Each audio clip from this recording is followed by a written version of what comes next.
الحمد للہ رب العالمین والصلاة والسلام علی سید الرسل وخاتم الانبیاء والمرسلین اما بعد. عن عائشة رضی اللہ تعالی عنہا ان النبی صلی اللہ علیہ وسلم كان يعتكف العشر اواخر من رمضان حتى توفى الله ثم اعتكف ازواجه من بعده. بخاری و مسلم. ام المؤمنین حضرت سیدہ عائشہ صدیقہ رضی اللہ تعالی عنہ فرماتی ہیں کہ جناب نبی کریم صلی اللہ علیہ وسلم رمضان المبارک کے آخری عشرہ میں برابر اعتکاف فرماتے رہے یہاں تک کہ آپ کو اللہ تعالیٰ نے وفات دے دی. اس کے بعد پھر آپ صلی اللہ علیہ وسلم کی ازواج مطہرات رضی اللہ عنہن اعتکاف فرماتی تھیں. عزیز طلبہ اکرام، آج کی حدیث نمبر 18 میں آپ صلی اللہ علیہ وسلم کا سنت عمل جو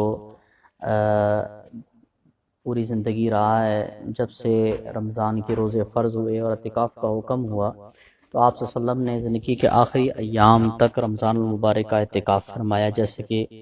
اماں جان حضرت سیدہ عائشہ صدیقہ رضی اللہ تعالیٰ نے اس حدیث مبارکہ میں فرما رہی ہیں. اور پھر اس کے بعد متواتر یہ عمل چلا آ رہا ہے اور اعتکاف کے فضائل بھی بہت ہیں. اور ہم نے اس اعتکاف کا جو لفظ ہے یا اعتکاف کا جو عمل ہے، اس سے مقصود کیا ہے، ہم نے اس کی بات کرنی ہے. اور ایک تو فضائل، کیونکہ اعتکاف کے مسائل الگ ہیں، اس کے لیے الگ گفتگو ہوتی ہے اور اس کا کافی وقت درکار ہے، تو ہم مقصودی بات کریں گے. اعتکاف سے مقصود تقوی ہے، ٹھیک ہے، لیکن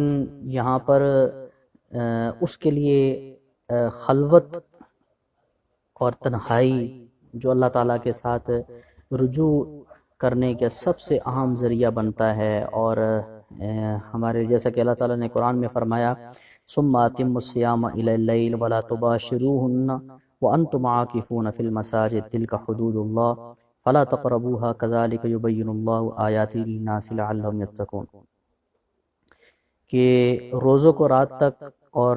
نہ ملو عورتوں سے اعتکاف کی حالت میں، یعنی اعتکاف کا حکم اللہ تعالیٰ خود قرآن پاک میں فرما رہے ہیں، اور اللہ پاک کی حدیں ہیں، ان کی قریب مت جاؤ. اسی طرح بیان فرماتے ہیں کہ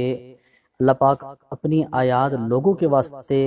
بیان فرماتے تاکہ وہ متقی بن جائیں، ٹھیک ہے. تقوی صوم تقوی میں کمال پیدا کرتا ہے اور اعتکاف اس میں مزید چاند چار لگاتا ہے. یعنی رمضان کا مہینہ یہ ویسے بھی ایسا مبارک مہینہ ہے کہ اس کے اندر وہ ساری چیزیں انسان کو حاصل ہوتی ہیں، جسمانی طور پر، روحانی طور پر، اور خاص طور پر اللہ کے ساتھ تعلق انسان کا مضبوط ہوتا ہے.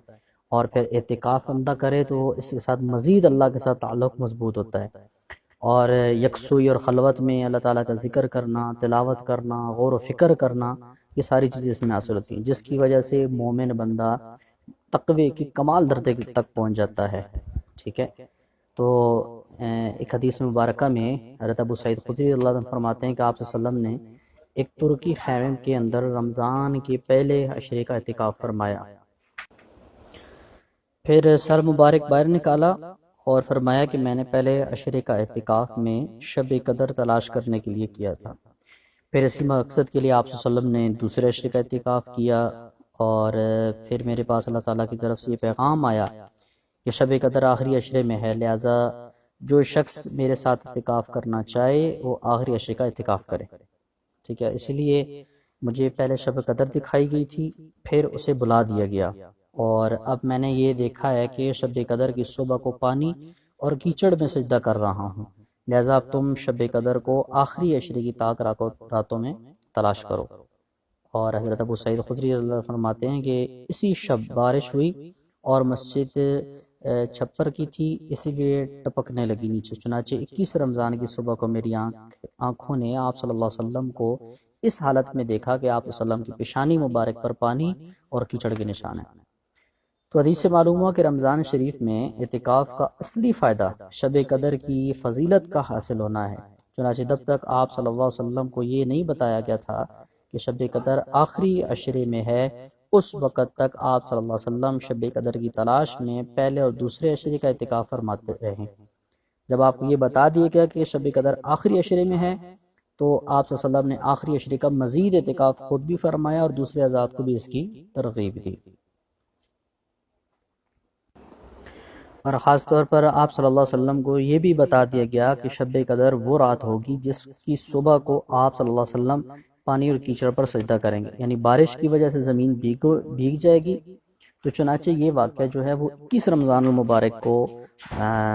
صبح نماز میں آپ صلی اللہ علیہ وسلم نے اسی گلی زمین پر سجدہ فرمایا تھا۔ اسی طرح متعین ہو گیا کہ شب قدر اسی سال 21ویں میں آئی تھی جب آپ صلی اللہ علیہ وسلم کو یہ واقعہ پیش آیا، لیکن اس کا مطلب ہرگز نہیں ہے کہ ہر سال جو ہے وہ شب قدر 21 رمضان مبارک کو ہوگی، نہیں، بلکہ جس طرح آپ صلی اللہ علیہ وسلم نے دوسری روایات سے معلوم ہوتا ہے کہ تم شب قدر کو طاق راتوں میں تلاش کرو، ٹھیک ہے، 21، 23، 25، 27 اور 29، ٹھیک ہے، یہ 5 راتیں ہیں جن میں تم شب قدر کو تلاش کرو۔ اور اس حدیث میں یہ بات بھی قابل غور ہے کہ آپ صلی اللہ علیہ وسلم اگرچہ گناہوں سے پاک تھے اور آپ صلی اللہ علیہ وسلم کے درجات انتہائی بلند تھے، اس کے باوجود شب قدر کی فضیلت حاصل کرنے کے لیے آپ صلی اللہ علیہ وسلم نے اس قدر محنت اٹھائی کہ پورا مہینہ اعتکاف کی حالت میں گزار دیا۔ اور آپ صلی اللہ علیہ وسلم نے پوری محنت اٹھائی، مشقت اٹھائی اور پورا مہینہ اعتکاف کی حالت میں گزار دیا۔ تو ہم لوگ اس مہینے کی فضیلت کو حاصل کرنے کے زیادہ محتاج ہیں، اس لیے ہمیں اس کا اور زیادہ اہتمام کرنا چاہیے اور شوق و ذوق کے ساتھ اللہ تعالیٰ آئندہ رمضان ہمارے نصیب میں فرمائے